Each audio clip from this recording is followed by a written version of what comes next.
Welcome. On today's episode, I interview a certified yoga teacher with over 10 years of experience, and he's the center director of Yoga Public 2.0 in Winnipeg, Manitoba. His teaching style and philosophy is based on what he's learned from all his teachers, including Jonathan Osman, Rose Aaron Vaughn, Monica Angelettos, and from his time at the Ashtanga Institute in Mysore, India, as well as from his own personal yoga practice. What could you expect from his yoga classes? A serious approach to yoga that doesn't feel all that serious, working with breath, body, and mind in a conscious manner. Welcome to the winner circle, Ilya Vaslavskiy. Thanks for having me. It's nice to join here. Yeah, I'm really excited to connect with you further and introduce my audience and everyone tuning in to your story. I've been practicing with you at Yoga Public 2.0 and just been hearing about all the great work you've been doing in the community. Prior to that, you actually used to teach my mom and my aunt. Yeah. And yeah, it's just, I'm really excited to get to share more about your hero's journey, your story to where you are now. And these conversations are really meant to uplift, inspire, and empower everyone tuning in just to move forward with greater faith and belief in themselves on their personal journeys. And Cool. I think they're going to get a lot from this conversation. So these conversations tend to be pretty positive, and so we're going to start with a really positive question. Okay. What do you love about your personal world right now, Ilya?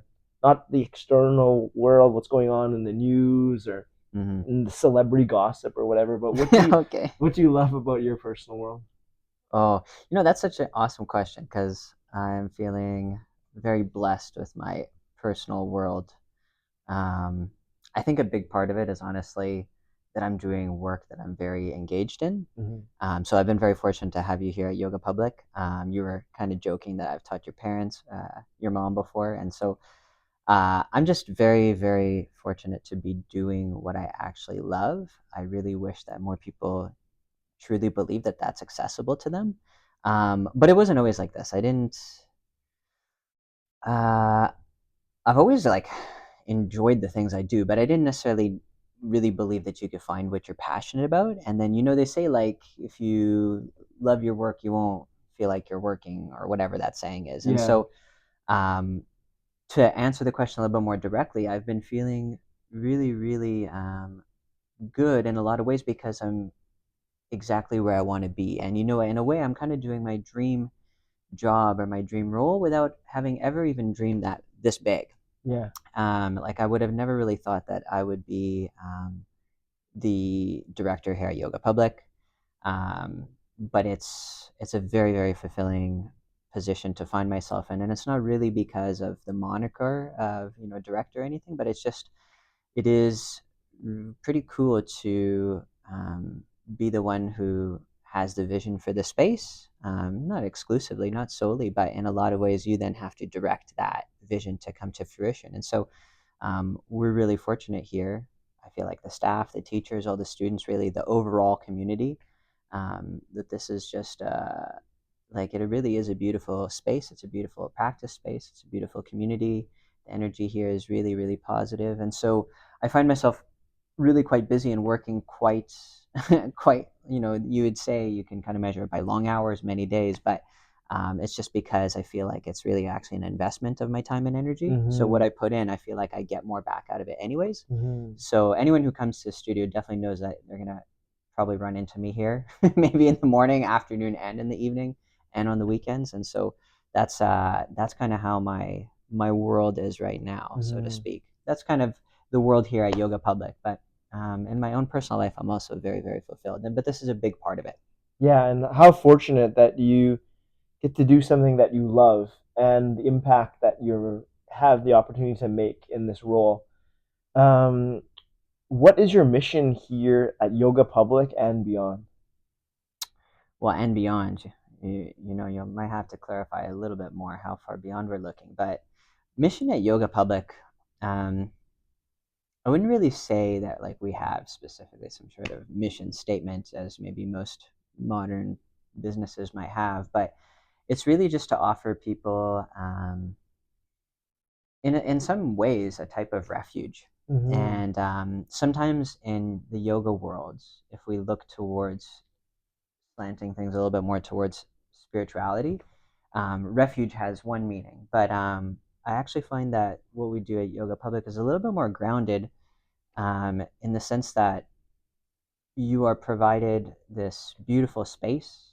There are these excellent amenities. There is, such friendly and helpful staff. And this space is really to give you the space, um, for you to basically find what you need in your practice, whether that means to, do just one class a month or one class a week or one class a day, or you want to really work on your, fixing your back. Your doctor sent you here, your partner asked you to come with them. Like wherever you're really at, that's kind of one thing I absolutely love about Yoga Public. And it wasn't exactly the same thing that drew me to Yoga Public. It took me a little while to kind of expand my horizons, because when I had come here, I was a student, and I'd come here for doing a yoga training. So I'd come here for quite a serious purpose.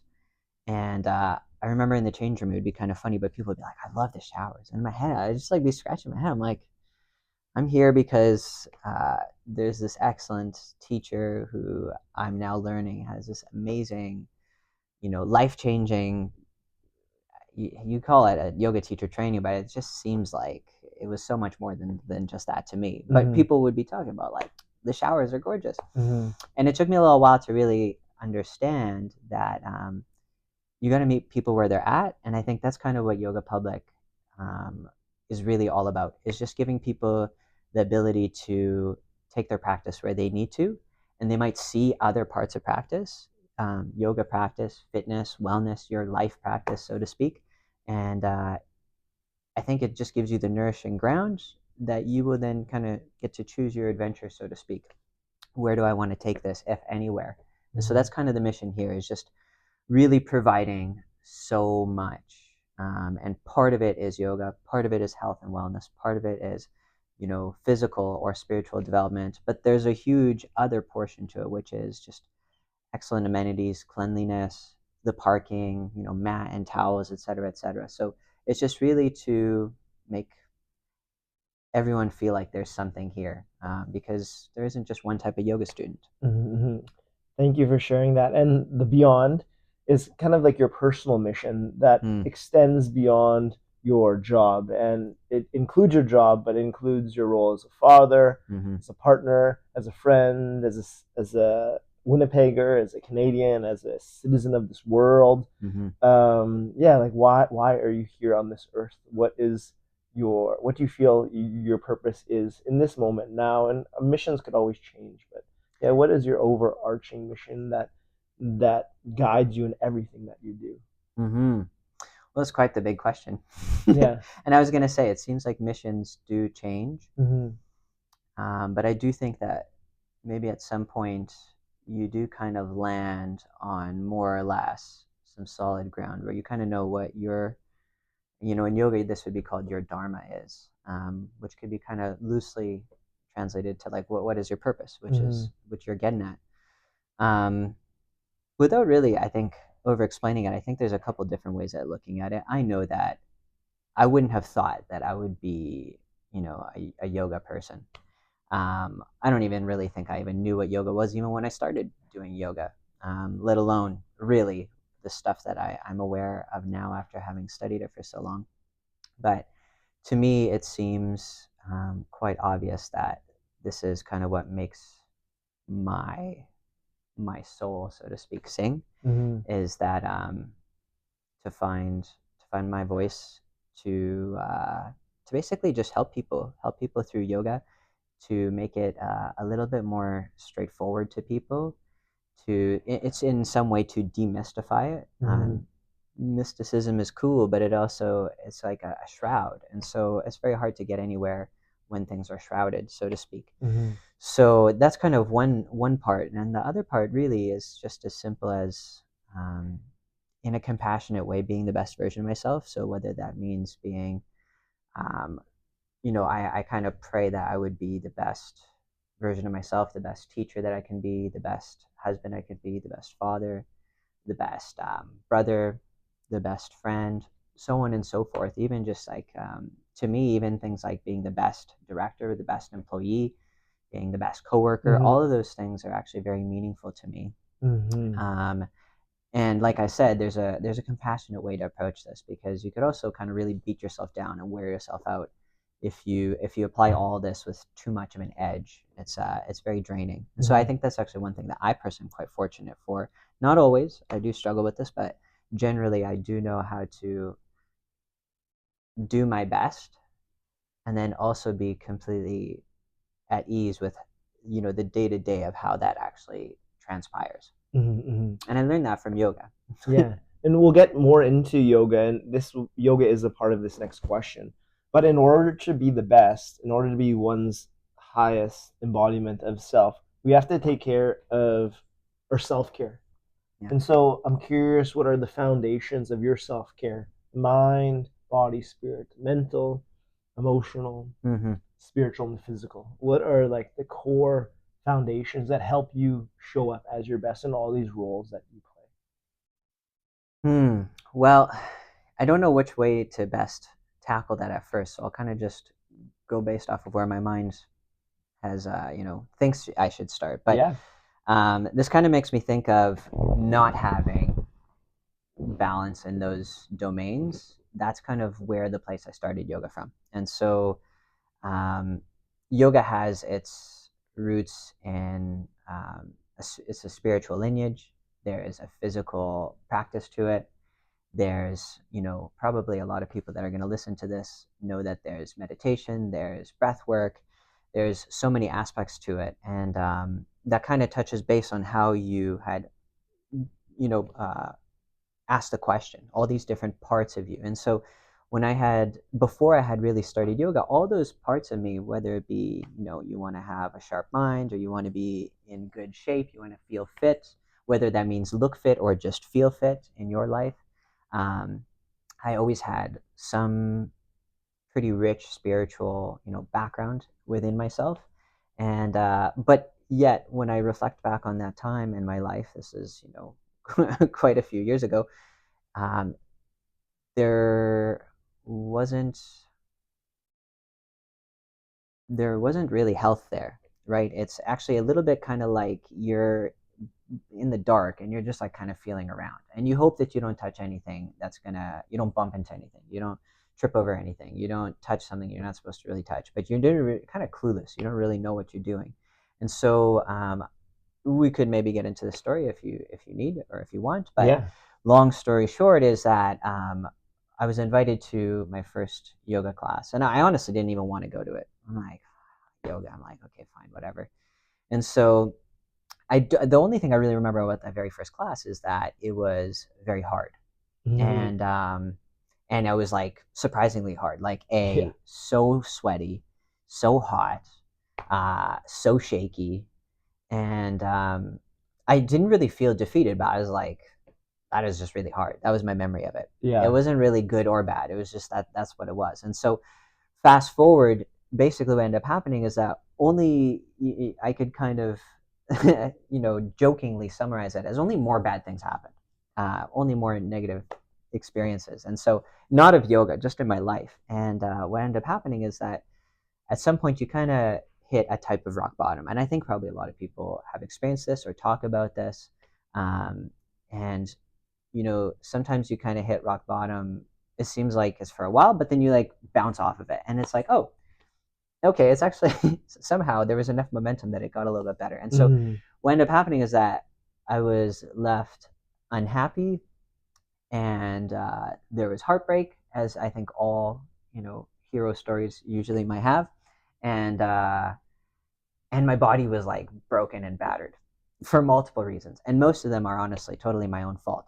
And so what ended up happening is that I just started doing yoga. And I was very fortunate actually that my dad, who I don't always listen to, but I do very much so respect, he just kept on kind of saying, do yoga. And he is totally not a yoga person at all. So it was kind of a little bit funny and ironic that he kept on saying, doing yoga, doing yoga.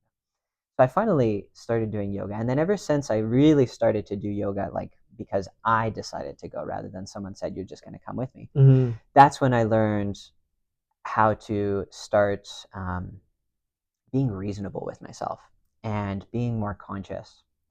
And I had kind of alluded to the fact that, like, you're kind of like eyes closed trying to make your way through, I don't know, almost like some sort of labyrinth. So, um, I feel like yoga helps you open your eyes and actually have a little bit more clarity and vision. And so that's when I started really actually being able to take care of myself. And so it really could be as simple as doing yoga consistently. You don't even really have to do yoga well, but you have to do it, I would say, consistently. Just like Mm-hmm. you have to brush your teeth consistently. Yeah. It doesn't really work if you brush your teeth really hard once a month or something. Mm-hmm. Mm-hmm. That's quite nonsensical, and I think most people understand that intuitively. And yet we treat yoga with such a different approach. And I think it actually would be very simple to just simply treat it the same way as brushing your teeth, where it's like, I know I should do this.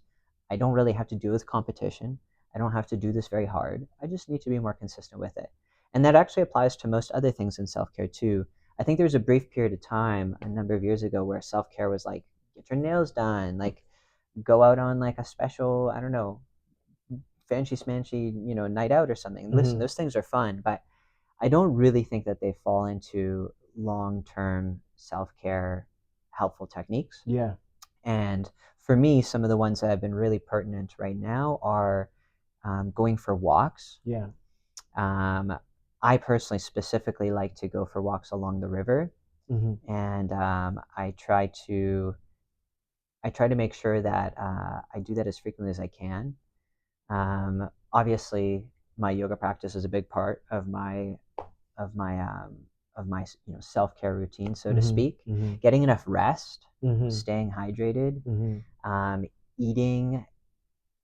Not, I think everyone knows you should eat good foods, but I think what's more important is really figuring out like that quality of clarity. You should have eyes open clarity, meaning that you learn how to dial your eating habits so that they suit you really well. And this is something that anyone who does yoga consistently for a while should learn, is that when I do it this way, it feels good. When I do it this way, it Yeah. doesn't feel so good. When I do it this way, there's positive long-term benefits. When I do it this way, there's like negative, like my back hurts for like a week. Yeah. So the same thing happens in food, and that's actually, your body is really crystal clear in communicating with you. It's really a matter of learning how to listen to that language, because it's not Yeah. going to speak out loud to you in English like you and I can communicate right now. Yeah. Your body is an excellent communicator. We are actually the ones that aren't really good listeners. And so when you dial your rest habit, maybe sleep, meditation, things like yoga nidra, even with your like intake, whatever goes in through your mouth. So whether that means things you shouldn't be putting in your mouth or things that you should be, um, those are really the things that have made me feel quite dialed. And that's when I feel really like the best version of myself. It's not so much that I have to be so productive. It's more so that I know that I'm staying true to those observations, the Mm-hmm. clarity that I'm gaining, I'm then acting on, which Mm-hmm. in a way would be kind of what wisdom is. It's not just knowledge, it's knowledge that you can actually then act on. Mm-hmm. Mm-hmm. Thanks for sharing all those. Yeah, yoga really allows us the opportunity to learn how to listen. Mm-hmm. Um, One area you didn't mention, but I think is an important part of your wellness in general is community, and that Mm-hmm. community is a big part here at Yoga Public 2.0. Mm-hmm. But let's just talk about the importance of community in your life. Like, how has community positively impacted you, and the learnings you've learned from your experience in community that you're applying here, Mm-hmm. and just in your life in general? It's interesting.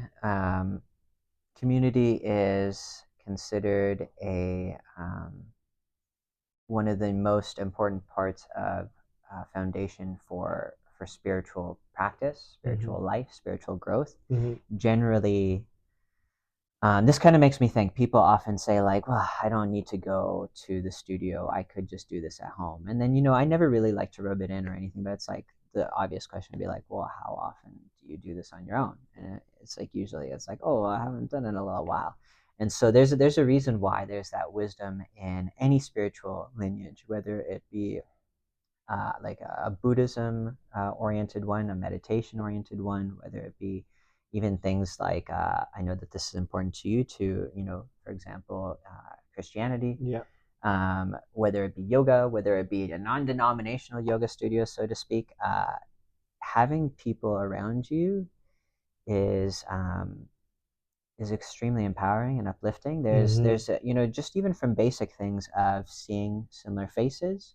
I noticed this when I first started practicing at this studio very frequently. Is that when you're in the room, there's a certain type of etiquette, and you don't really speak with other people while you're doing yoga. Like you would never be like in down and be like, Derek, like blah blah blah blah blah. How's it going? Right? All the people are adults, and we kind of know that generally. It's not to say you can't ever say anything. You can ask a question if you need, but you're not really there to chit chat. Mm-hmm. And you meet like all these people that you might actually practice with quite frequently, but you don't necessarily speak with them. And then when you're in the change room, it's you might see a lot of people chat, but then you might not know someone really well, so you don't strike up a conversation. And so when I started teaching more and more frequently and coming here more and more and more frequently over the years, to me, one thing I tried to do after all my classes and before my classes too is to learn everyone's name. I think almost anyone who really like knows me knows that I know nearly every person's name. And actually, I'm being a bit facetious here, but it upsets me that there's hours of the day that I'm not here and there's students that come only then and I don't know their names. Mm-hmm. Mm-hmm. But knowing people's names, chatting with them, knowing about their life, and even just like down to the decision when we reopened. So Yoga Public 2.0 alludes to the fact that we had closed the 1.0 version. So it was really important to me that outside of the practice spaces, there are like places where you could sit down and you could chat. And sometimes they're in a lot of use, sometimes they're not. And actually, just this weekend, I finished teaching one class, and I was about to teach another one. And there's usually 30-minute intervals between them. And so one of Carl's classes, he's a fitness instructor here, his class ends. A number of people take my next class because they do a fitness class and then a complementary yoga class. And so there's all these people talking together and it's actually quite loud. And so there might be a part of, I don't know, of somebody who's thinking like, this is too loud for a yoga studio. But honestly, I felt kind of like a dad in the sense I was like smiling. Like as I walked through, I didn't make a face, but as I'm walking away and no one can really see me, like because what it really means is that people are connecting. They've seen Yeah. each other enough. There's this positive energy here. This was something that you had asked me, like, how did I? You had kind of alluded to this question, and so when we were hiring people to reopen, um, it wasn't really my focus necessarily to have the best teacher that will attract the most students. Of course, that is a focus, but it wasn't really the only thing I was looking at. That's not even actually the number one thing that I was looking at. For me, it's thinking who's gonna, which team can we compile that will carry essentially the best vibe and will do good work together. And I think very much so when students come here, it's always kind of cute when someone's new. They're like, okay, hold on. Why is everyone so happy here? Like, is this like a red flag or is this a really, big green flag? And then they come a second time and a third time and they're like, oh, this is just how this space is. So I think that's just what naturally builds community. I think people in general are community oriented. I mean, like we live in Winnipeg. This is just one really large community, and maybe it's a lot of people, and we don't agree on everything. And some people might not agree with the majority on essentially anything. Mm-hmm. But generally, we're really oriented to be together. And I think coming to this space, a lot of people have apprehensions about their yoga practice, about the heat, about how hard is it going to be, and then they kind of just get to melt into the fact that there's so much for them here, and the yoga classes are actually just one portion of it. Mm-hmm. So that's kind of what I've tried to create here, and it's actually it's very fulfilling. I don't always know what I'm doing, but just as we're all investing our energy and carrying that vibe, um, the the students, that part of the community, which is really the most important part, they're also like we're all kind of putting in our energy into this together, and it's absolutely beautiful. I think studios generally need like regulars to thrive, um, but I don't really have to worry about regulars very much because this is an attractive place in so many ways. And then those people come here and they bring an attractive energy that other people want as well. And I have these conversations with people frequently where it's like, I'm like addicted to this place. And I think it's just because you don't really get this kind of stuff at work. You don't get this stuff at home. It's not that those places are not good enough. It's just that this does have the potential to be something that's an outlier and special. Mm-hmm. And it's really beautiful to be a part of it. Mm-hmm, mm-hmm. So how did you transition from taking that first yoga class and then being such a difficult experience for you, and then hitting a life situation that brought you back to yoga, regular yoga practice through your dad's encouragement, to becoming a teacher? Mm-hmm. So we'll start there, and then how did that becoming a teacher translate into this becoming your full-time profession? Mm-hmm. Well, so I had gone to my first class, um, not really begrudgingly, but basically someone that I was seeing in the past said like, "We're gonna go to a hot yoga class," and I'm like, "Oh my God, this is like I could literally care less." But you don't want to be problematic, so you're like, okay. But really, I was like totally like fingers crossed. We'll cancel those plans. We'll do something else. And so, um, we went to a hot yoga class. It was really really hard. And I don't even really think I thought too much about it. Mm-hmm. And then this basically that exact experience happened a couple more times, like exactly as it was. Like, our fingers crossed, could really take it or leave it. But kind of really counterintuitively, what ended up happening is that probably after like 2, 3, 4 sessions, there was just something inside my mind that started to click. This is just a learning curve. Like if you, I don't know, if you like play basketball or if you like lift weights and then you go to yoga class, this is not the same thing. Mm-hmm. There's like no level of fitness that's going to prepare you for doing, for example, what I did, which was a hot vinyasa style class. You could be extremely fit. It's still going to kick your butt. And I wasn't even extremely fit. I was just fit enough. And so I think something about me is that I never back down from a challenge. There's maybe multiple ways to approach challenges, and sometimes softness is one of them. But in that regard, I think something inside me was just, I remember having this epiphany, and it didn't even really make sense, and it makes me laugh even to this day. But uh, I'm like, you know what? I'm starting to get this, and I'm starting to like this. And this is the part that just doesn't really make sense. But I'm like, I'm getting this, and I feel like I can help other people get this too. Mm-hmm. This is like 4 classes in. Mm-hmm. And I think part of it is that yoga teachers generally are like cool, good people. And I suppose maybe if you have a good enough experience and you feel supported in the space that you went to, then you're going to look positively towards like the overall space that provided that. And a yoga teacher is a really big part of going to a yoga class. And so maybe that was a part of it, is that seeing what they do and this practice that is so challenging, being kind of inspired by the level of challenge.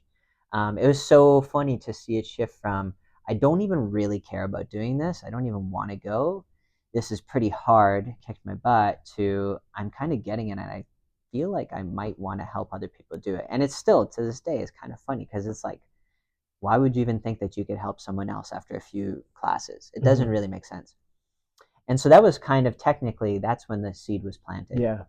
And so what ended up happening from there is a long, convoluted story. But basically, I did kind of keep up with it. And then at some point, as life does, it takes all these crazy, winds and turns. And I don't even say this jokingly, but I was very fortunate finding myself all broken-hearted, broken-bodied, broken spirit, broken. I recall reflecting on that time as like shattered into a million pieces. And I think that's technically what is necessary for some sort of transformation. I wish I could say that transformations don't have to be so painful, but it kind of makes me think of like a butterfly, so beautiful and elegant and graceful, but it literally had to be like turned into absolute goop. Mm-hmm. And then a butterfly comes out, Mm-hmm. and the butterfly is not even ready. It's like it kind of comes out and it's like wings don't even work, but then you get to see this butterfly and it's so gorgeous and elegant. And so after being shattered into a million pieces, that's when I felt like I had to kind of pick up the mess. And I recall being like, okay, I feel kind of lost. And I'm like, okay, but also like, I remember thinking, how long can you be lost for until it's no longer like okay? Yeah.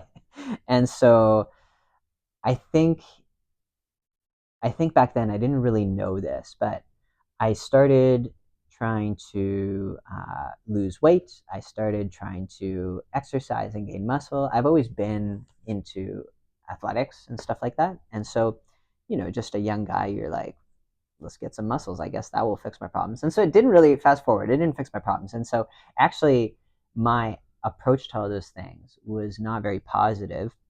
And so I ended up hurting myself even more. Without over explaining it, struggling with anorexia, struggling with overtraining. I once saw a doctor and they just did routine blood work. And so I thought that was the end of it. And I knew that I was in so much pain. But at that point, I would be like overtraining, like just so unhealthy, so unhealthy. And so I had gotten this doctor. I don't mean to be rude or anything, but this doctor was quite lazy in their approach. Like I never hear ever from them. And so this doctor actually called me and they left me a voicemail. And they were like a little bit nervous. They're like, I just need you to book a follow up appointment right away because your blood work shows that you have like this tremendous amount of damage in your body, like as if you've been running nonstop marathons. And I don't know if you've been doing that. So please call me back. Yeah. And everything they said kind of was a little bit of a wake up call, but I never did call them back because I already knew what was going on. I didn't need them to explain, like to help me connect the pieces. I knew that I was breaking myself. Yeah. And so that was my far fetched approach at trying to pick up the pieces. And so what ended up happening from there is that I actually just got too hurt. Like everything, I had experienced every type of injury that you can imagine, and every joint hurt, every muscle was dysfunctional, and so I couldn't even like run across the street to catch a light, so to speak. Wow. And so that's when my dad had kind of nudged me to do some more yoga. Now he didn't really know that I'd actually been doing yoga somewhat consistently, but I was just doing what I thought the appearance of yoga was. And so my way of rationalizing it is, okay, I'm going to overtrain by running 10 kilometers to the studio and then taking the class, maybe taking 2 in a row, maybe taking 3 in a row. And so I didn't really actually stop being stupid. Yeah. I actually just kind of started being silly into more correct direction. Yeah. And so yoga is kind of this funny thing. And I remember reflecting on this even at the time is that when you start doing yoga, and if you're consistent, you don't even really need to know exactly what you're doing. It's going to start to kind of progress. Yeah. And so that's when a little bit of clarity started to come to me. Not very much, but a little bit. And so that's when I kind of started to, like something inside me was waking up. And at some point from from practicing yoga so frequently, and I started, like, I committed to this streak, and I can't remember what it was, but like I had done yoga every single day in a row for like 2 or 3 years. And so I even did this while I was traveling, and there would be times where I'd be trying these inversions and I'd fall over, and then people are like, what was that? And I'm like, nothing. And I was like, my back hurts or something. But then because at that point my yoga practice was still pretty superficial, I had come across Ashtanga yoga. Yeah. And Ashtanga yoga for a lot of people is very superficial because it looks hardcore. And I saw this is quite a popular video on YouTube. I think most Ashtangis know what video I'm talking about, but there's this video of the late guru of Ashtanga. Their name is Patabi Joyce.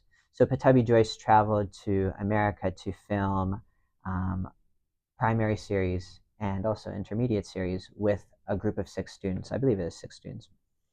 And I recall one of them was they were all really impressive, but one of them specifically, something about the physicality and their alignment at the time really inspired me. And I'm like, I need to do Ashtanga yoga. And this Yeah. is, again, purely, I was inspired purely by the appearance of the yoga postures. Yeah. And so the universe is like, say less. So I had this good intention. I just had it from the wrong place, more or less, but it was the right thing at the right time. And so the universe says, say less. And then all of a sudden, one of my friends that was going to the studio that I went to, he said, I'm taking an Ashtanga training with Jonathan Osman at Yoga Public. Yeah. And I'm like, say less. I have literally no clue what the hell you're talking about, but I'm taking it. Can you imagine just on a whim being like, I don't even have a couple $1,000s, but I'm going to somehow, like literally check every pocket, check your couch, you know, that was a pretty wild time. But somehow I just joined the training. Yeah. You just had a knowing that that was Yeah, the right decision to do.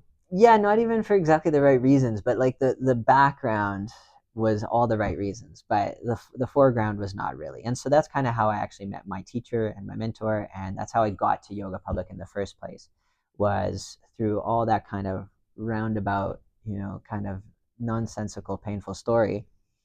And that's kind of how I started practicing technically Ashtanga yoga, but more specifically Ashtanga yoga in a training setting. And it was really more of a personal development training. And Mm-hmm. so that was kind of the whole point of that. You will become a certified to teach Ashtanga yoga if you complete everything. But this is a personal development program, so to Yeah. speak.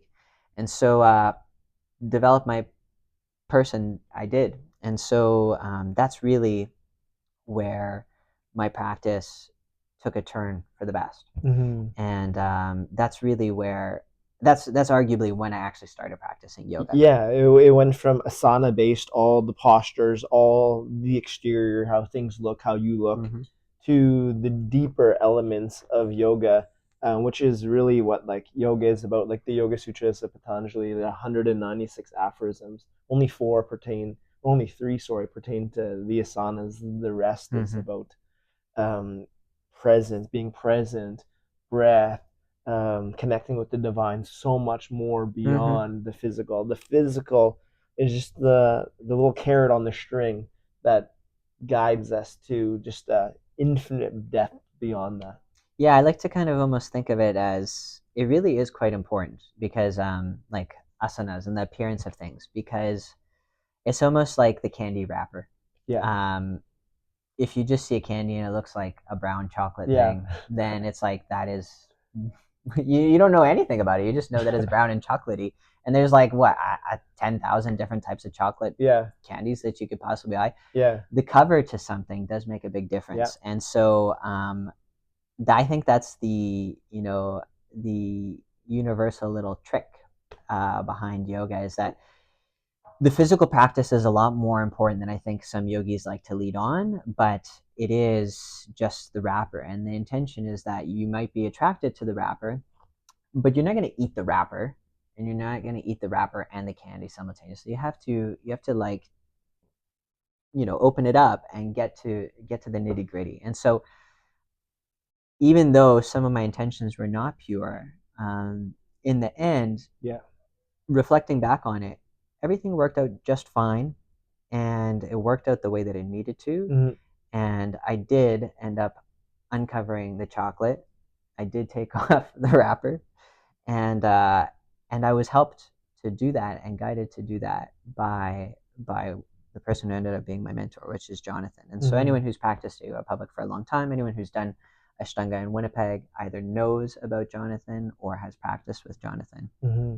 So, how did you go from students to becoming a teacher? So, you did this yoga teacher training, and then how did you first step into your role as a leader, as a teacher? And you're probably doing a different type of work, like you had a job at that time. And so, how did you I had a transition job. from having a job to pursuing your passion? I think that's like a place where a lot of people get stuck. Like they're working a 9 to 5 job, doing something they're not exactly passionate about. They're just trying paying their bills, but there's a deep calling in their heart that is calling Mm-hmm. them. So how did you um, step into your role as a Mm-hmm. teacher, and then how did you take that stepping into your role as a teacher and make it a full-time thing? Yeah, it's a really good question. I think that a lot of people who are interested in a teacher training when they take one, the teacher training doesn't really cover how you do that, and it probably should. Yeah. It probably should. I've done at this point quite a few trainings and in quite a few different places, and almost every training that I've been to, there is actually a vast majority of the people don't end up being teachers. That's not a bad thing. I'm just simply saying that, stating that as a fact. And also, what is kind of curious to me is that in a lot of the trainings I've done, people will at the beginning will do an icebreaker. They're like, "My name is Ilya," and a lot of people say, "I'm not doing this to become a teacher. I'm totally uninterested." And then what's interesting is that at the end of most of these trainings, people will kind of do like whatever is the outro version of an icebreaker, and they'll say, "You know what? This was so much more than I could possibly ever imagine, and I am inspired to become a teacher and guide people through this." And so I think, following on that train of thought, what ended up happening is that I stepped into it totally oblivious. Like I didn't know nothing about yoga. I didn't know nothing about yoga sutras. I really basically knew nothing, period. And so I think what is probably the simplest thing to say is that I was extremely fortunate to have the right intention, and that intention connected me with the ideal teacher for me. And I think that's really, this is a really important topic actually in yoga. Maybe not to everyone, but it is. The teacher that I had was probably inspired the best quality of yoga within me, and I think I could say pretty confidently within all the people that were in my trainings that I had done with him. And something that you had asked in this question made me think that, in a sense, being a good teacher implies that you have to be a very strong student. And so the odd thing is that um, growing up, there was very few things in typical schooling situations, whether it be grade school, high school, post secondary. There was essentially nothing that really inspired my full potential. And when I had come across yoga, it something started pulling my best effort. And when I had started my training, that kind of, it's almost like whatever was holding me back, like all of those chains had like crumbled.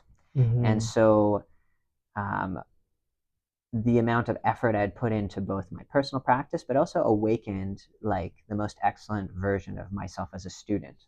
And that really is probably one of the best guiding principles, because a teacher, it's not just really as simple as like, well, I know the sequence and I'm going to teach you it. It's so much more really, because you need to get to know your students, which means I am studying in a sense, whether it's people like Derek coming in, or Derek's mom, or Derek's mom's friend, et cetera, et cetera.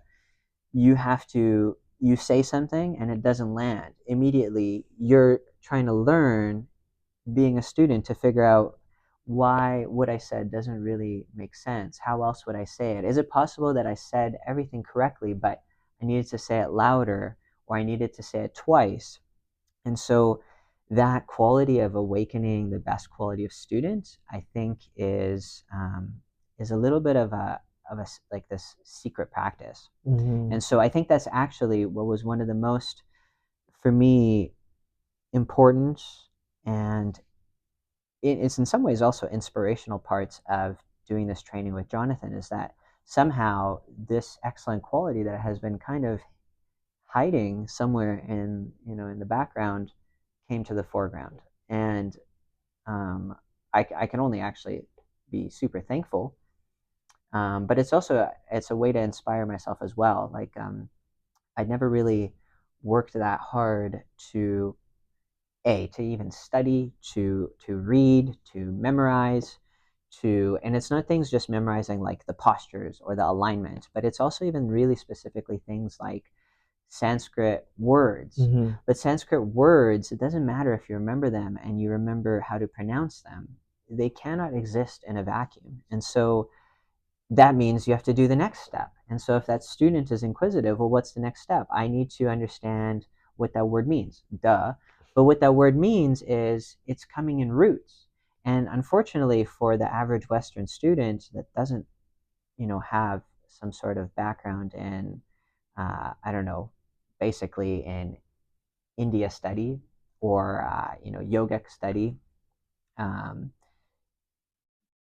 we could use one Sanskrit word and translate it by basically using a paragraph of English words. Mm-hmm. And so what that means is that we don't even have words succinct enough to explain what ancient yogis have been teaching for so long. And so that kind of led my inner student to have to understand more about India, more about the people of India, more about the religions and the spiritual approaches in India.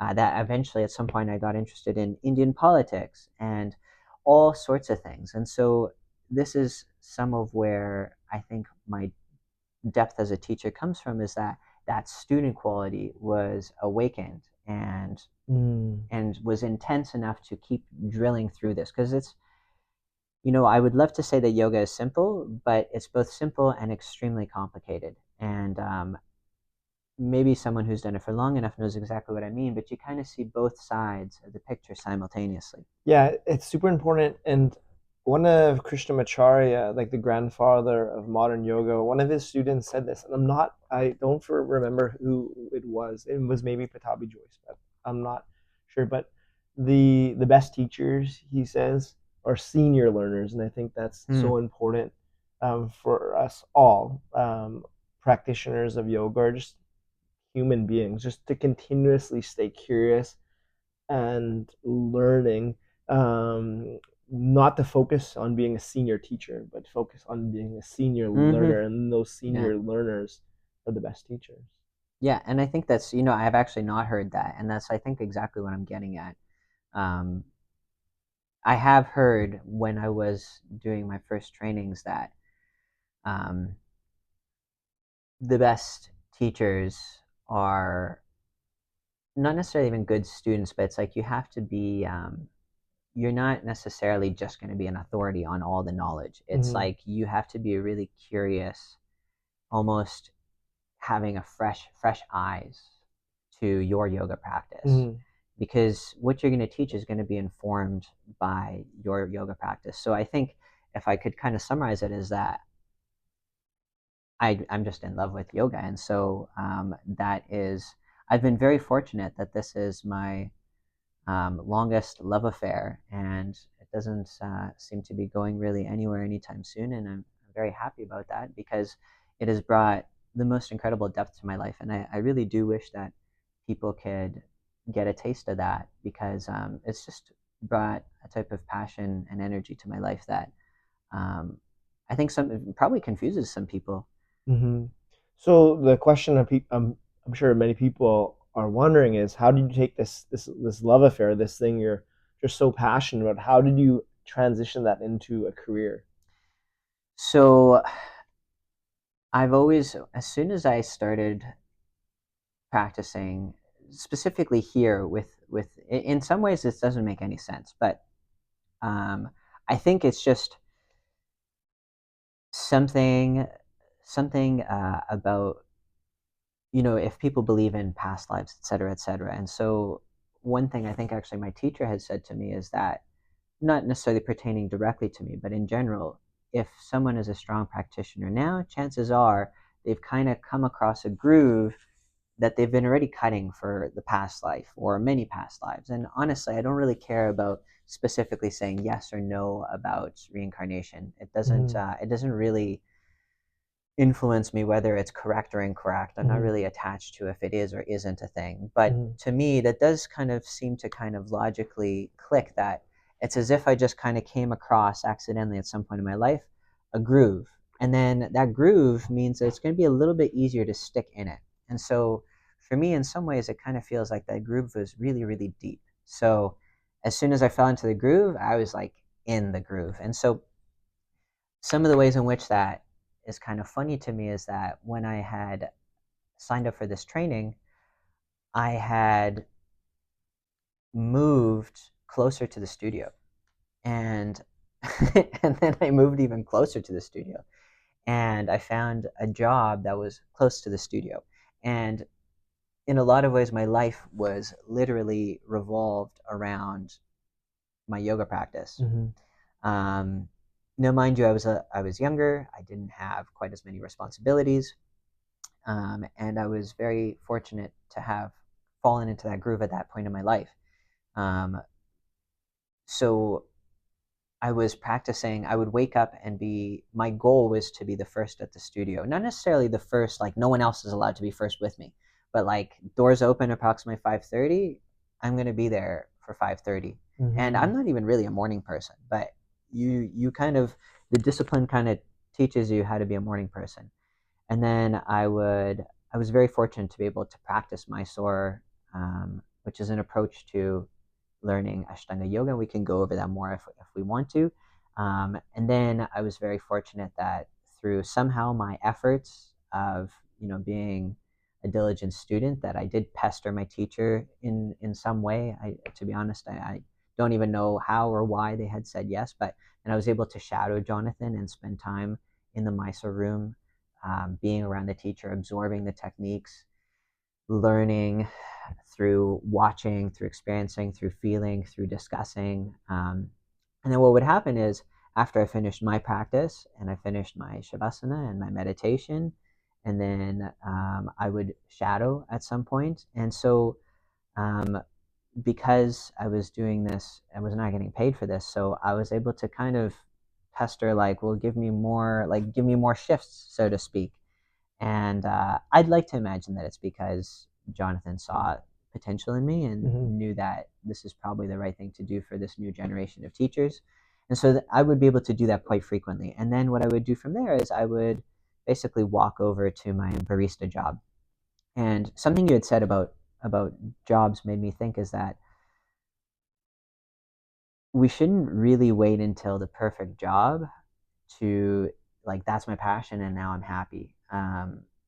It's it's a little bit it's quite nuanced, and it's really, I wish that this was a little bit more simple and straightforward, but it really isn't. But at this point I genuinely feel that I could probably work in a mine, and I knock on wood, I hope I never have to, but I would find some way to bring about the same, not pleasure per se, but contentment that I'm still myself and I'm bringing my full presence into this Mm-hmm. thing that I'm doing. I have had to do jobs that I didn't really want to do. Even when we Yoga 1.0 closed, and maybe we can talk about that at some point. But basically, going back to the barista job, I'd go there, and then that was a pretty easy shift because I really actually enjoyed. There's a certain like art to making latte. Some people really like those kind of coffees, so they kind of get it.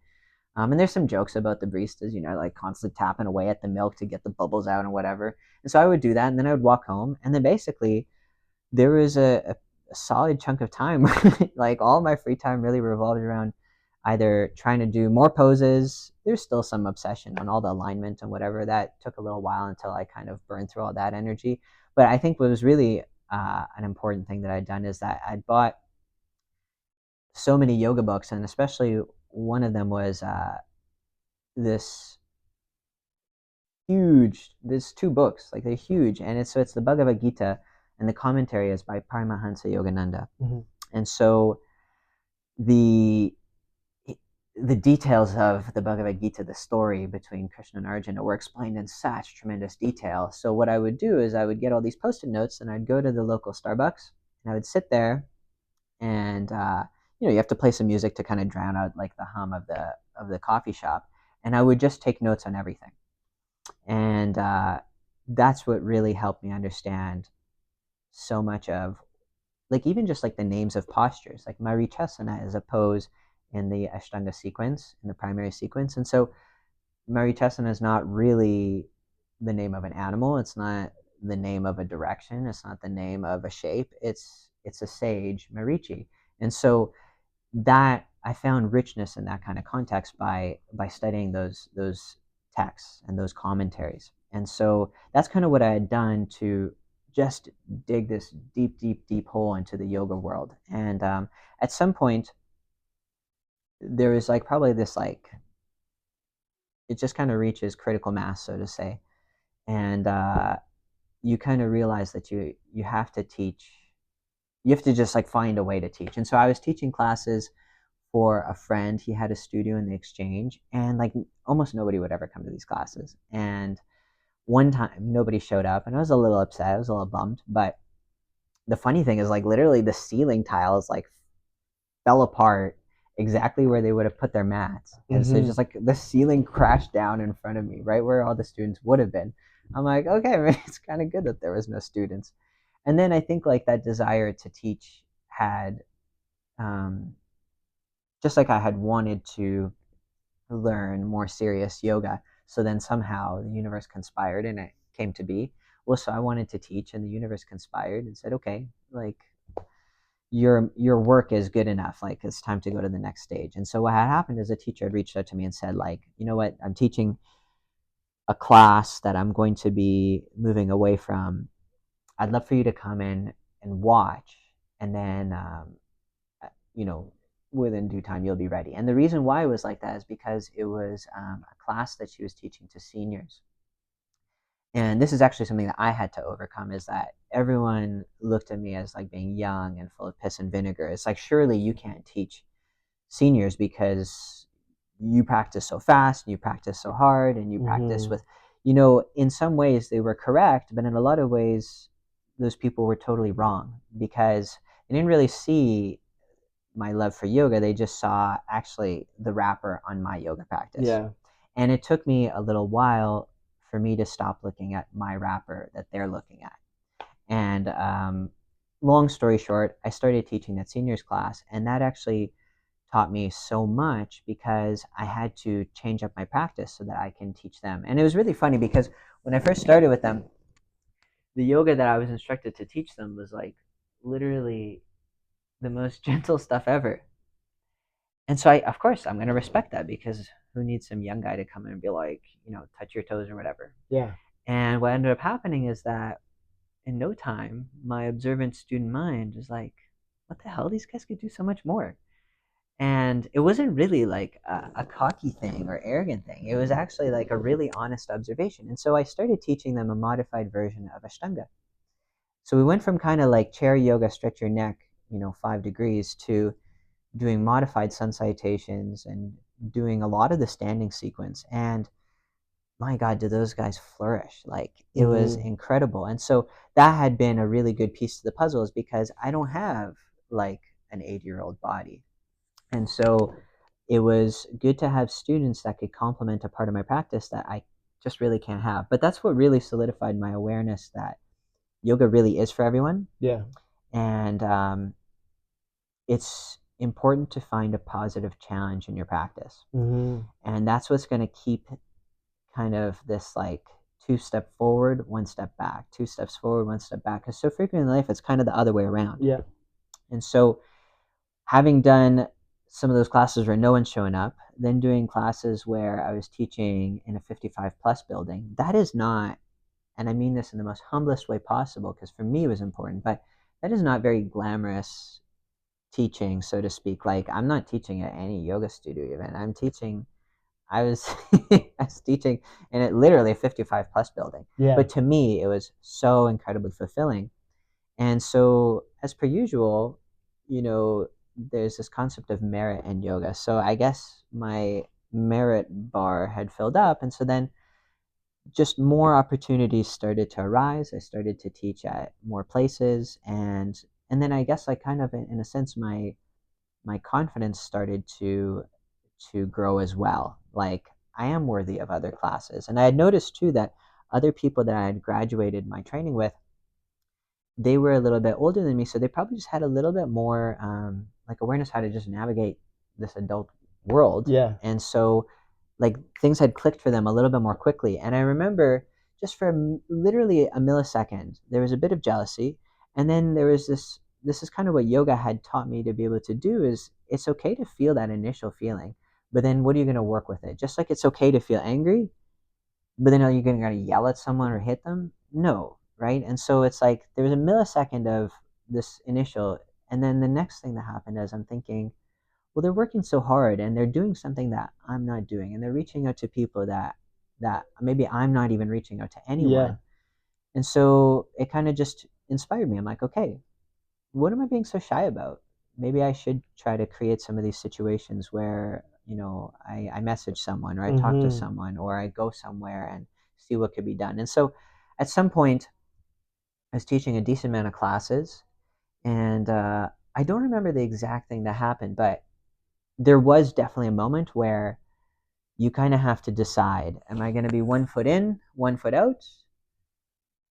And it was never like, and then I got hired for 100 classes, so I just got to confidently stride into both feet in. It was Yeah. very much so like this moment where, okay, I think I just have to take this plunge. And there's this line from a Jason Mraz song that I really like, and it says, "Leap, and the net will appear." Yeah. And so it literally was like, you have to first leap, because if before, like, looking over the edge, there is no net, but then you take the leap, and the net does appear, and so then somehow you just get caught. And um, the classes, I did get classes, and I did get to teach people, and I did get to do this full time. But I will say it wasn't very glamorous at first.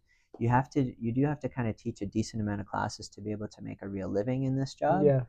um, and it is kind of funny because even to this day, I actually teach a lot of classes, and to be fair, I honestly don't really have to, but I just, like, I want to, I love to. I can't even imagine not teaching a bunch of classes. Honestly, I hope I teach until basically I die. And Mm-hmm. so it never felt really like too much. Sometimes I'll tell people how many classes I used to teach when I was teaching the most Yeah. ever, and they'll be like, "Oh my god, that's crazy!" But I'm like, "Yeah, you know what? You're right. It was kind of busy, but I'm always so motivated to be with my students in their yoga practice. It never ever feels draining. It never feels um, unmotivating. It never feels old. It never feels dry. Yeah. And I guess maybe that's one of my yoga superpowers. So often people find themselves at the crossroads of should and must, and that's where you were, where like the two paths. Should is like the messages told by society, parents, Mm-hmm. schooling, that you should keep that job because you have a steady paycheck, Yeah. like you collect the pension, like it's safe, it's known. But the path of must is like that calling in your heart, that longing in your heart, and so often people just freeze at that path and then just stay on the path of should. How did you find the courage to jump 2 feet and go Mm-hmm. all in? What advice would you have someone at that crossroads? Well, well, first of all, I did have both support and also the lack of support, which is kind of funny. But everyone had good intentions. Um, I think nobody's parents are really thinking like, when my kids grow up, they're gonna be a yoga teacher. Like, I don't know. Maybe some parents do, but generally that's not exactly what they have in mind. And so it's kind of funny because I think at some point my parents, I've always been pretty independent, and I think my parents know that there's nothing you could do to really stop me if I'm going somewhere. So they never even really tried. But there definitely was a moment where I got the sense of, it's like, are you really going to be like just a yoga teacher? Um, and maybe in this podcast, people are thinking like, well, hey, what's wrong with that? Listen, there isn't anything. But also, that's not, by societal standards, this like uber, successful, type of position. I love this position. I think it's super successful, but Mm-hmm. by societal standards, it probably doesn't even really get on the list, right? And but between friends and family, I think everyone was more or less supportive of my studies. More or less, they probably noticed that something about me has been energized, and but I do recall that there was this thing like, okay, like, how long are you going to be a teacher for? Almost like this is like a phase, right? At Yeah. some point, you're going to do something more serious, and so even for myself, I think looking back on that, um, there was a must, and I will go over. But even looking at back at it now, there's still days where, so to speak, you have to pinch yourself, like, as if now I teach basically as many classes as I want to as many students as I do, in a space like this. To me, like, I drank the Kool-Aid. I love Yoga Public. No one ever really made me do it. I think I just made the Kool-Aid and drank it myself. Yeah. But to me, like I said, this isn't even a dream job. This is like beyond the dream job, to be able to be in a role at Yoga Public. To me, if you just take away the term yoga public, it's like I literally did all my trainings like just through those curtains. Like So those are the special. most pivotal ones, right? I've done trainings elsewhere, but the ones that really awakened me. So it's not really about Yoga Public the brand. It's about the practice space, right? Yeah. The potential of the space that I alluded to at the beginning of the podcast. Mm-hmm. And so in terms of must, so I pointed to this room. This is where we would do the active portion of our Mysore practice, and then you would finish up your Mysore practice over there. And anyone who knows Yoga Public and knows Ashtanga or Mysore in this space knows exactly what I'm pointing to. And so when I was in the midst of my first training, and my life really did revolve around yoga, which in some ways I can't even believe I pulled that off because there's so many other things you could be doing. Like you could be out partying, like honestly, I would say probably that almost every single one of my friends led a totally normal lifestyle where they weren't waking up at 3:45 in the morning to get themselves prepared for their yoga practice, and I would go to bed at like 7 or 8 p.m. There was a long period of time where there wasn't really any room for anything else, and that was an extremely important time for my development. Mm-hmm. And so because of the nature of how I approached that, it was like I gave 108% of myself, Mm-hmm. just to kind Mm-hmm. of be a little bit funny here. But at one point, I finished my practice, and what I had learned from my teacher is that at the end of your practice, instead of being like, oh, all this yoga is for myself, like I'm going to be so flexible and so strong, and I'm going to be so happy, you are you're going to do the opposite. And so you literally just say like, I dedicate the fruits of my labor to you. And so when I say to you, what I mean is personally as God or the divine. But I think there's a couple of different ways to interpret this wisdom. Is that if you have some sort of religious practice, some sort of spiritual practice, I think there was a long period of time where people were really not even on the fence. I think off the fence onto one side heavily. And there is no God, blah blah blah. And I mean, listen, I'm gonna be honest. I don't really care. You could practice whatever you want to practice, but for me, that was always something that resonated, and that's what gives me a huge amount of strength and steadiness in my life. And for some people, it's like it's nature. It's whatever is bigger than me, the universe. And so that's what I think. That's one way to interpret that. I'm not being selfish with my practice. I, you know, I trust that this energy, this merit of my practice, I will get what I need to get out of it. And Mm-hmm. then the rest of this is all of it could be shared with everyone else. And there's even just really a practice of metta meditation where, like I wish myself to be happy. I'm generalizing this. I wish for Derek to be happy. I wish for all the people in the studio to be happy, all the people downtown to be happy. A lot of you are familiar with this. I wish for everyone in Winnipeg to be happy, everyone in Canada, North America, the world. I wish for all beings to be happy. And there's a part of this also that is really, to me, very impactful. I wish for like even wicked beings to be Mm-hmm. happy. I wish, imagine, just hypothetically, if there was like a hell, if that was a real thing, and there's like ghoulish beings there, I wish for them to be happy. And there's something I think that might be naturally maybe to some people repulsive about that concept. And there's also something that's like, how else would anyone ever heal if that never got to them? Mm-hmm. So imagine Mm-hmm. a wicked being always being wicked because never for 1 second no one shared even a gram of compassion or Mm-hmm. kindness. Mm-hmm. What would be the impetus for change? Mm-hmm. And so I would finish my practice, and I would do this all the time. And to me, it was extremely impactful. And then I think I had just drilled so deep into my own heart by doing this practice with such intensity that I kind of just realized, and this is where the must comes, is that like I know what I have to do.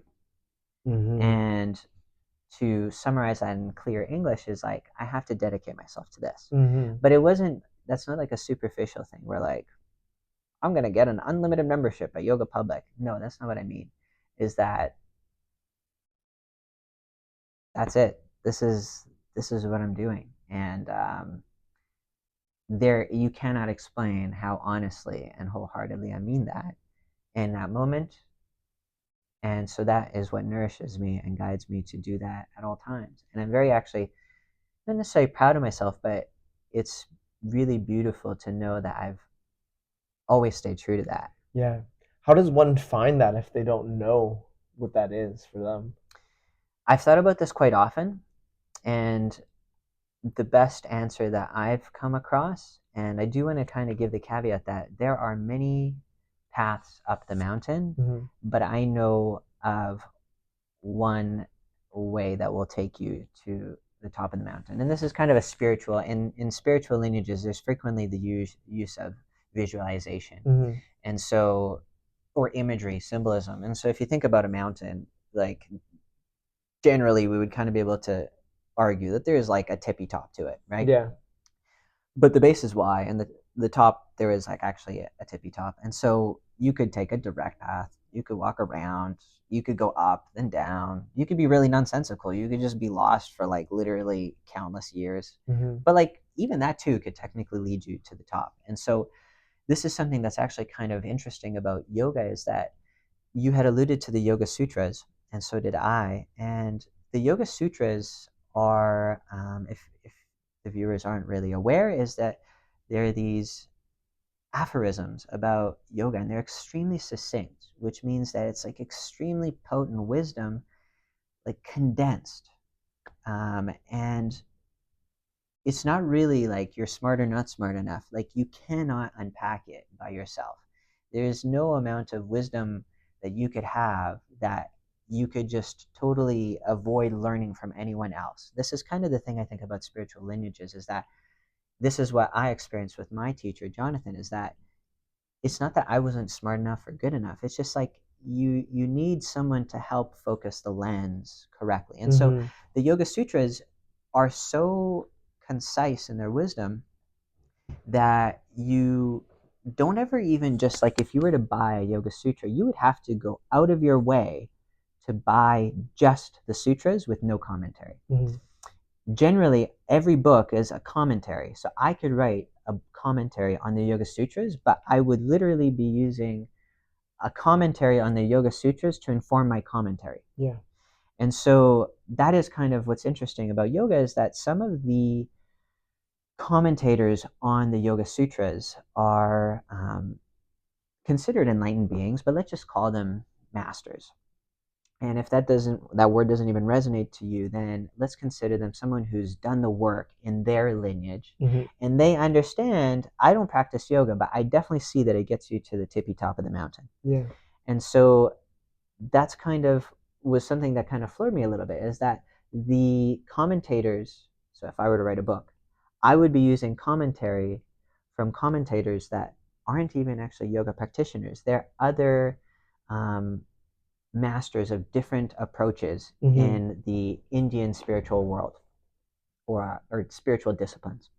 And so to answer your question, I'm going to kind of dial it back and bring it back. And I don't know how, there's multiple ways to find that meaning and purpose in your life, but I'm very fortunate to understand a simple truth, is that for me, that's yoga. And so, like, I don't really have to figure out everything. Uh, the universe is very vast, and I have my little corner of my practice. And I'm in awe and appreciation of, the sky's the limit, so to speak. But I do know that if you practice yoga and you are diligent with it, the whole system is intended for our awakening. Mm-hmm. And so that sounds like, sometimes it's like, to some people they may be like, wow, like that's exactly what I want. And for some people it's like, that's so stupid. So I totally get it. And so let's put it a slightly different way. This mind and body is like an instrument. When you tune an instrument, it functions properly. When an instrument functions properly, then the sound it's supposed to produce, let's just say like a guitar, is going to be the most accurate representation. Yoga's understanding of a human being is that it's our birthright to strive towards that. Mm-hmm. And yoga is basically technique and technology and protocol for how to accomplish that. And I had mentioned that I like to demystify yoga, not because I'm not a mystic. It's because if something's shrouded in mystery, then it's not clear. Like, you can't do a class where I'm being like weird and secretive about it. It would actually have to be the other way around for you to get benefit out of it. And so I would say that just start taking care of your physical body. There's so much talk about mental health, and I think rightfully so.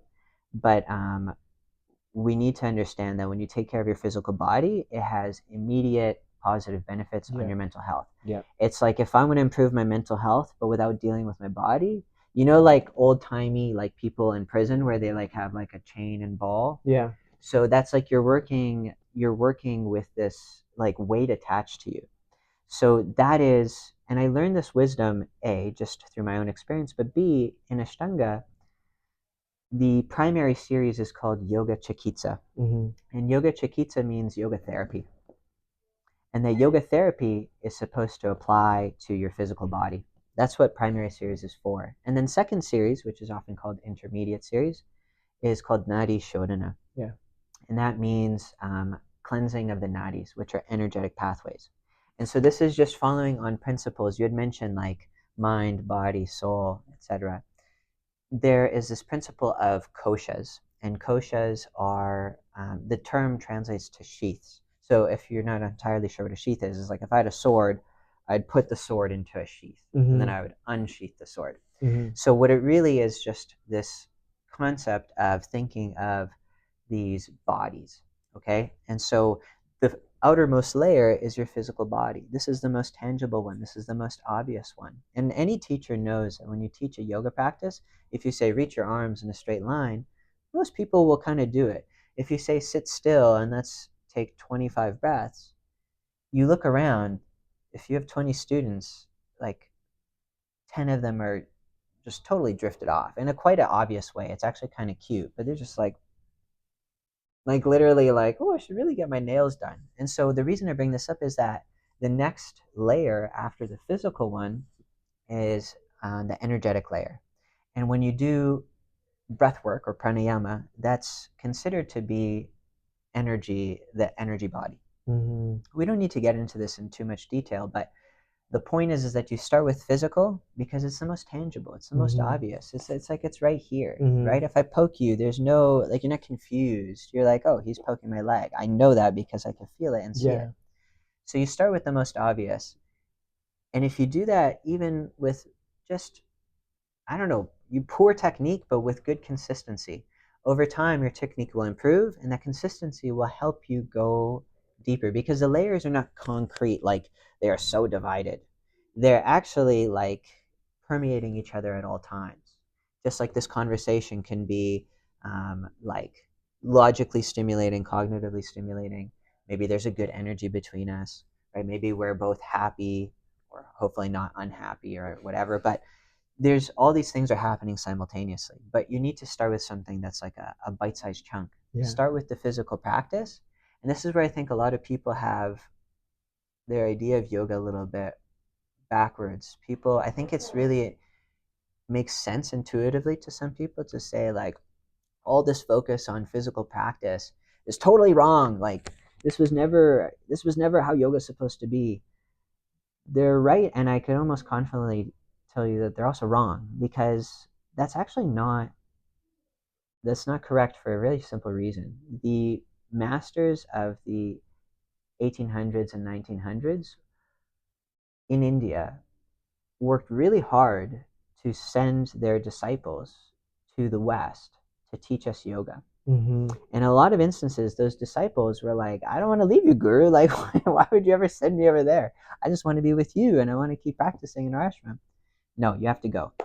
And you have to do what Guru says. So it's like this spiritual mission. And so we are practicing the yoga that those masters knew to disseminate to us. And I wish it was appropriate to say that we should just go straight into pranayama and meditation, but it's not. Maybe it is for some people. like, I don't know, 1 out of 10 people. I'm just making up a statistic. Yeah. But the average individual really does benefit from exercising themselves. And then that will grow your practice to other depths. Yeah. And this is what will awaken. This is what will awaken you. This is where you will like kind of come to in your life. And then that's what's going to give you a little more clarity of like, huh, I started outwardly and I worked my way in. Now I have to answer some questions. Who am I really? And what am I going to do with this? Beautiful. So much wisdom shared. I just want to be mindful of our time, so I just have a couple last questions. But I feel we can't finish this conversation without just honoring some of the teachers that have come before you, that have taught you, and you've mentioned some notably Jonathan. Mm-hmm. So we could start with him. But who have been some notable teachers or mentors, whether you train with them in person or you read their books like Paramahansa Yoga or Patabi Joyce? Um, who were these teachers, and just succinctly, what were the key takeaways you've learned from them that you've embodied into who you are and who you show up as? This is a very big question. Yeah. Well, first and foremost, I think that in any serious spiritual lineage, there is this, in a sense, like reverence towards your teacher, and I think that's a pretty big word. And I think in our modern world, we maybe have like a mentor in university, or maybe, I know that you're in martial arts. Maybe some people have that in their life. My father-in-law has been a gymnastics coach for many decades, and he's helped so many people. I almost on a weekly basis hear about people from all over the world who like still care about him so much. They even come visit still, and he's well into his 70s now, and he still has students that visit him, and he visits them that he hasn't seen in like in terms of in a gymnasium for many years.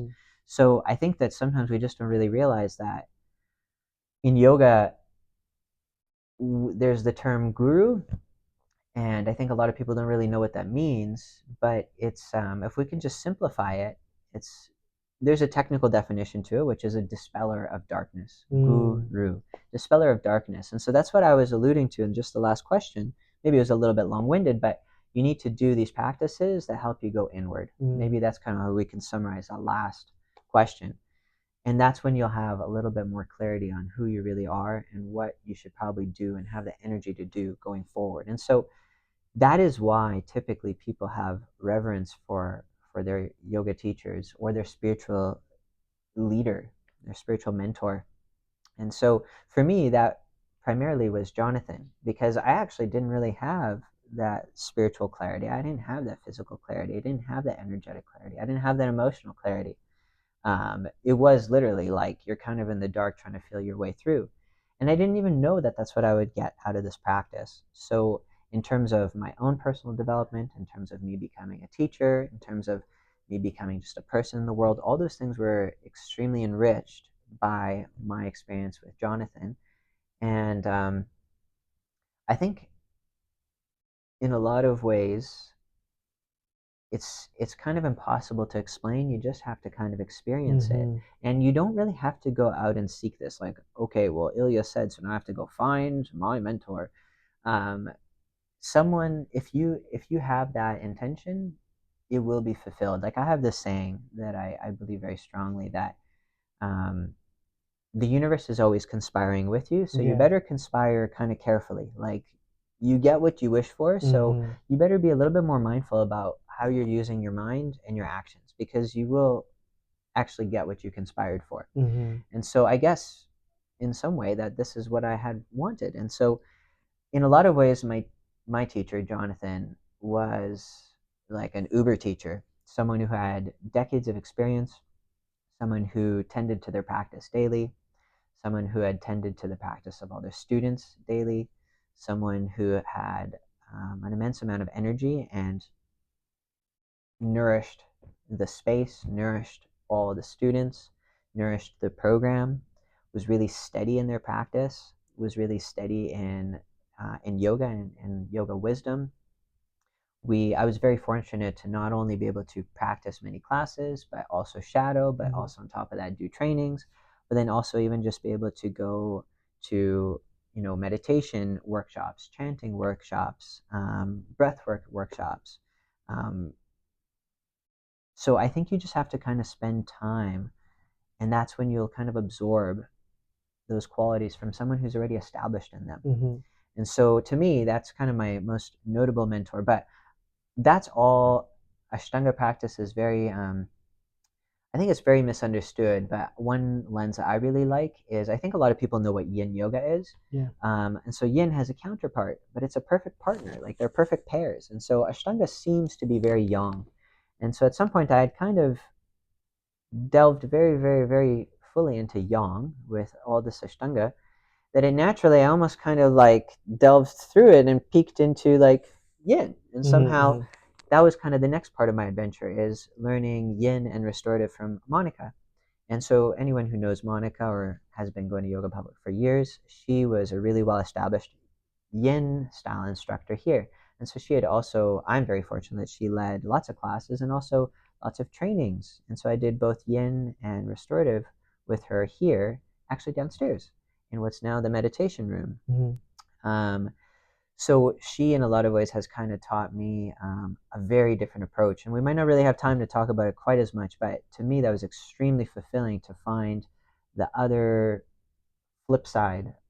And so that kind of led me to actually practicing with Rosaire Vaughn, who's an instructor based in New York, in Manhattan. She is a massage therapist, she's an acupuncturist, she is a lecturer, she is an author, she is like an expert teacher, an anatomist. And so I had really been able to delve into so much more about anatomy, but also something called meridian theory. And so she teaches what's called meridian yoga. And this is something I just kind of keep like as my own little secret. Like some people that might know me really, really well know that I had done extensive training with her on Meridian Yoga. And so if you're not really sure what Meridian Yoga is, you could just kind of search up TCM, which is traditional Chinese medicine.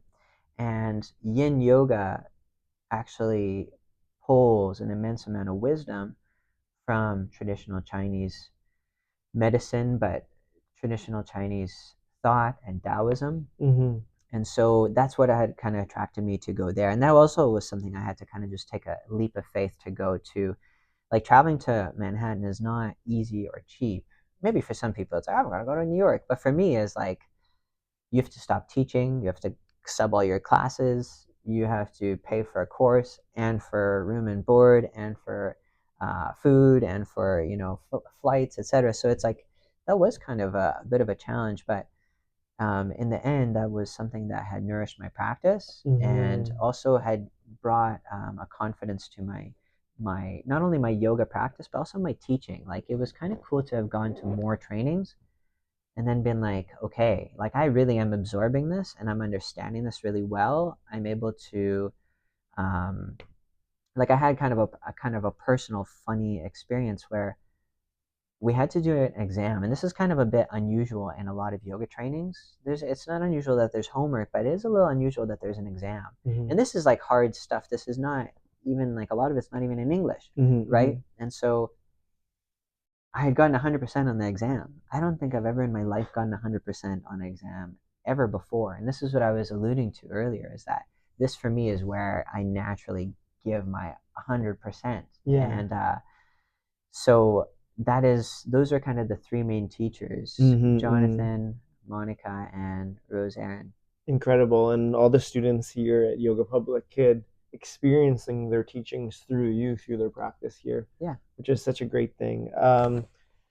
Through all the highs and lows that has been your journey thus far, what do you feel has been the greatest life lesson you've learned on your path that you Mm. feel called in this moment to share with me and whoever's listening? I like that distinction because there's when you first started the question, I'm like, oh my god, there's a lot of things. But Yeah, of called in course. this moment, Yeah. I think what's interesting is that I had mentioned Yoga Public 1.0 and Yoga Public 2.0, Mm-hmm.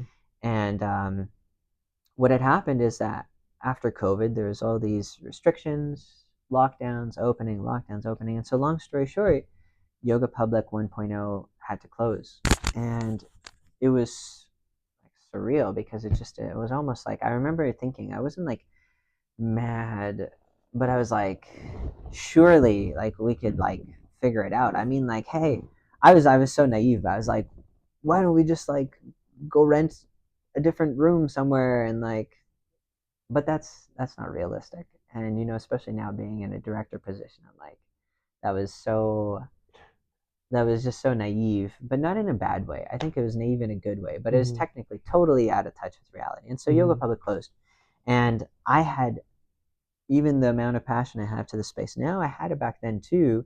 And so I was always striving to teach more here.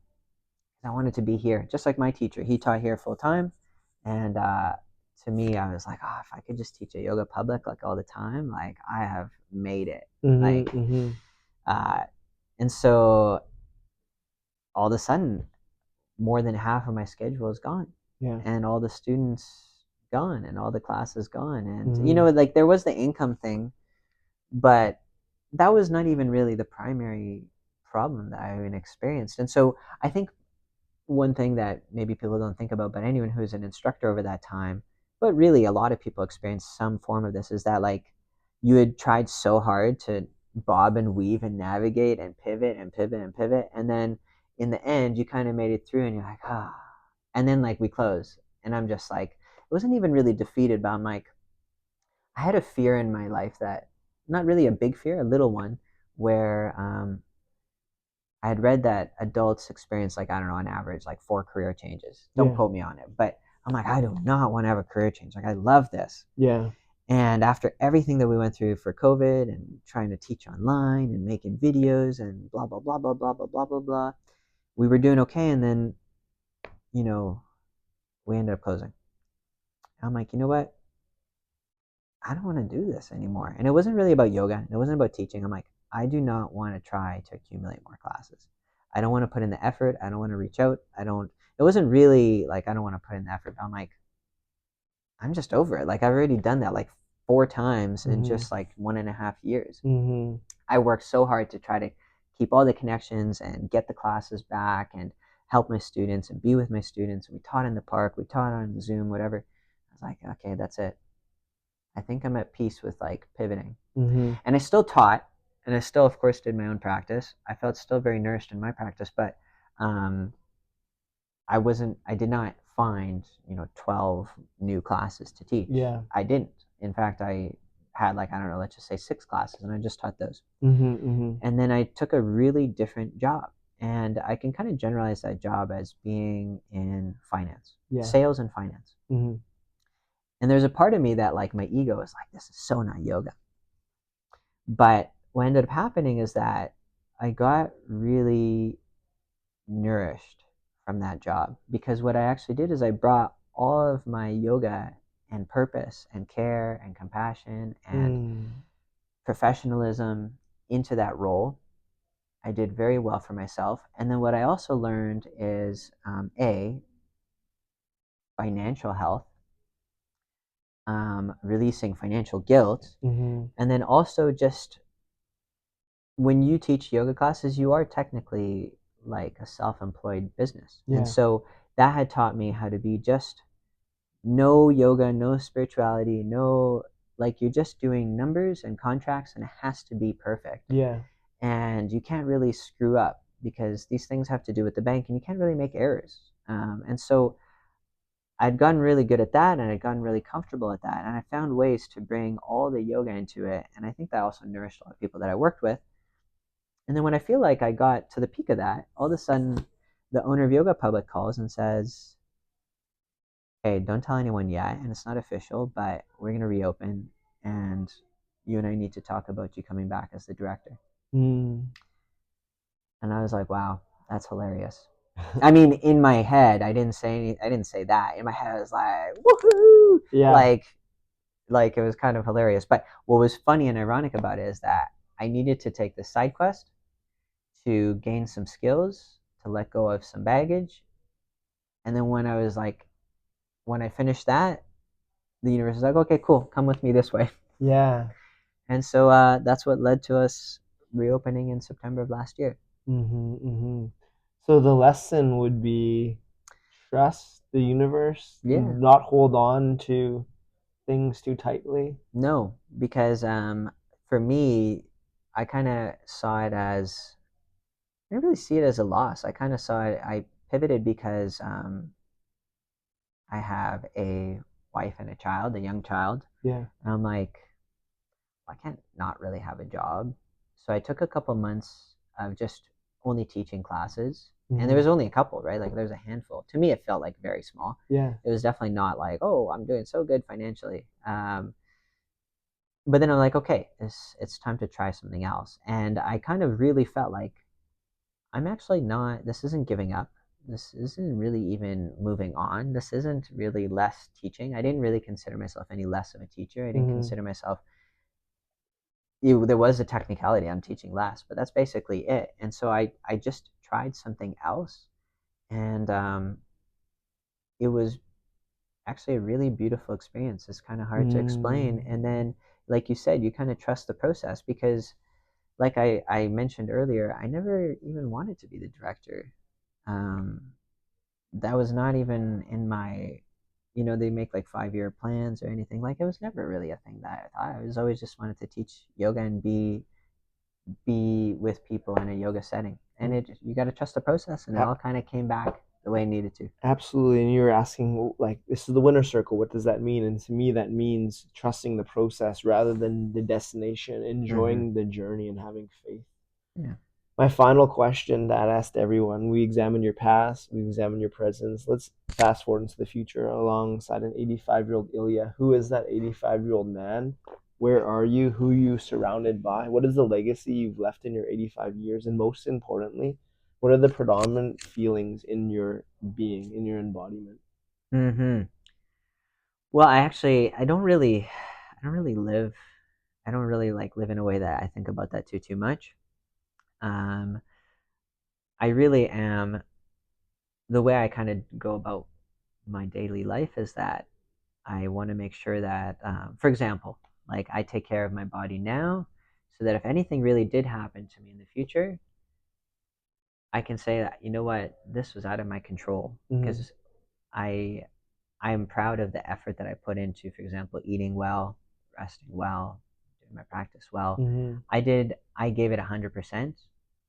I'm very content with that, Mm-hmm. and whatever may be, may be. And so I don't really think about the future too much, other than, um, of course, in terms of like legacy. I think it's just really continuing doing what I'm doing now, which is just supporting people with being the best teacher that I could possibly be, Mm-hmm. um, supporting my family by being the best um, husband and father that I could possibly be, Mm-hmm. supporting my the rest of my family by being the best son and brother that I can be, Mm-hmm. supporting my friends by being the best friend that I could be. Mm-hmm. And so to me, I'm less focused on what it's going to be like when I'm older and more focused on what am I doing right now. And I don't know if that's really like, I'm not trying to be cliche, like be present or something like that. I think maybe it's just kind of a natural thing that's happened because of my practice. Mm-hmm. Mm-hmm. Um, so I don't really know. My legacy is actually going to be up to you guys. I try not to really be too worried about like I gotta do XYZ so that hopefully you guys see XYZ. Mm-hmm. Um, I don't even really specifically feel comfortable with that. I think it's going to be up to everyone else to decide what they think Sure, about me. sure. But and the part that this is the most important part of that question is the feeling. How would that 85 what would be how would that 85-year-old man feel? What would be the Hmm. predominant feelings in his being?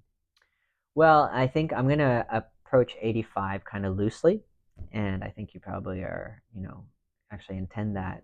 So one of my focuses, if there is a forward-facing thing, is kind of what I was just mentioning, is that there's this concept. So I've talked about yoga quite a lot, so might as well finish with yoga. So there's this practice called Mahasamadhi, Mm-hmm.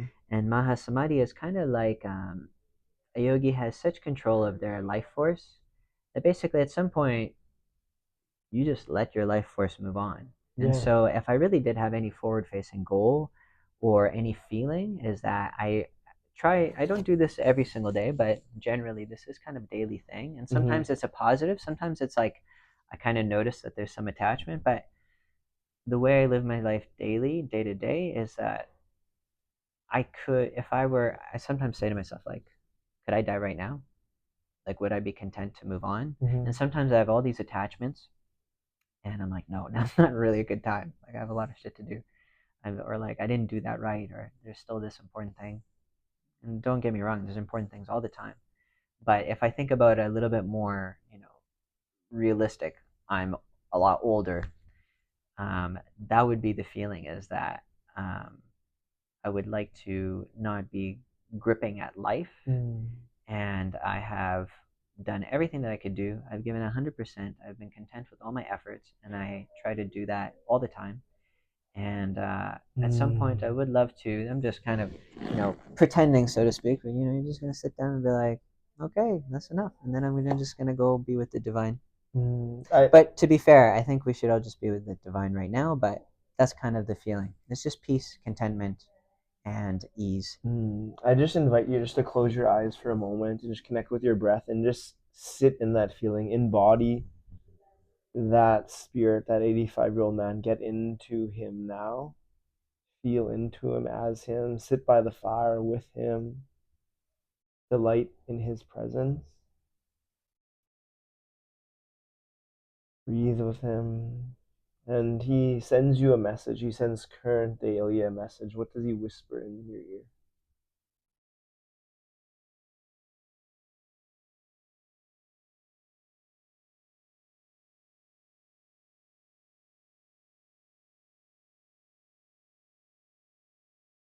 I think I just have to keep looking inward. Beautiful. Thank you, brother. I appreciate this conversation so much. For people wanting to connect with you further, they could find you online at yogawithilya.com, on Instagram, same thing, Yoga with Ilya. And if they're wanting to check out Yoga Public, if they're here in Winnipeg or they're visiting, they can find more details about that at yogapublic.ca. On Instagram, you guys are at Yoga Public 2.0. Any last closing words to our listeners? I think at the end of the day, it's always good to keep things simple. To me, it's a little bit funny. I'm really happy to be on this podcast, but it's a whole bunch of talking about myself, and that doesn't even really feel like actually how I behave. But if there was really a simple thing to say, is that it's important to be present in your life right now. Don't put things off for later or for tomorrow. I'll do this tomorrow. I'll be happy tomorrow. I'll be happy when I go on that vacation. Um, and there's practical ways of doing that. There's many, like I said, there's many ways to get to the top of whatever mountain that you think that you're getting to. But if you want to do something that's yoga related, then you could always reach out to me. You could always come to the studio. You could always give us a call, and just get started. Even if it's as simple as doing 15 minutes on YouTube, just get started. And there's something that comes to my mind quite frequently, but yoga should be treated like a treasure. If you came across a treasure on like, I don't know, some path that you've been walking, you're not gonna treat it like a rag that you just like toss. So once you get yoga in your life, try your best not to be like protective of it, but it's almost like a child. You have to really take care of it and nourish it, and you really cannot just forget about it. And that's probably one of the things that I think trips people up the most, is life is genuinely so busy. But if there could be something I would give you as a takeaway, it's that prioritize this in some way, and you will learn. It doesn't have to be an hour every day. It doesn't even have to be every day. It could be 5 minutes. When my daughter was born, there was 5 minutes of yoga, and I would just be like moving her around.